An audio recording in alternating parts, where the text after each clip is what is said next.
Around 300 AD, a Chinese emperor instructed his artisans to indent a rock so that certain symbols stood out, and then to press leather or some medium and ink so that an image was made. Thus was born printing. But printing was very laborious under those conditions. It was not facilitatory at all. It was a problem, but it was a very nice idea. But about 1450, Johannes Gutenberg of Germany had a better idea.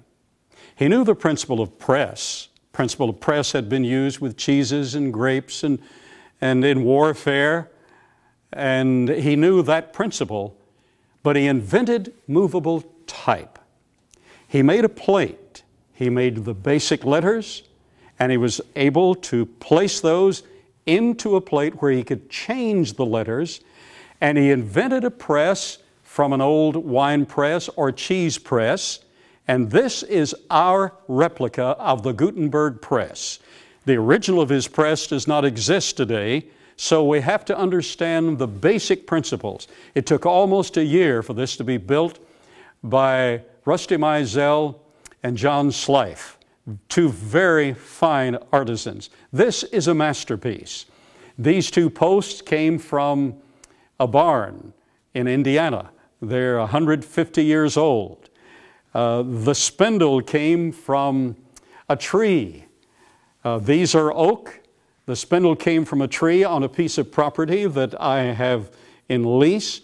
That is a walnut tree previously. So the spindle is important, the oak is important. We have more of the walnut and various oaks. So this is a facsimile, in fact, probably the best replication of the Gutenberg press to date. With this, we now have a plate for Genesis chapter 1, because while a few pamphlets were printed by Johannes Gutenberg in the 1450s, the first complete book ever printed in the history of the world was the Bible, the Latin Bible. Now, at the Creation Evidence Museum, we have a copy of the Gutenberg Bible. If we had an original Gutenberg Bible, it would be worth an incredible fortune, enough for us to build all of the buildings that we have proposed for the museum. But we have a special event that occurs here at the museum. We have prepared a plate of Genesis chapter 1 from the original Gutenberg Bible. And this plate was taken from a photograph of an original Gutenberg Bible. On that plate, we spread the ink, and then we run the shelf in.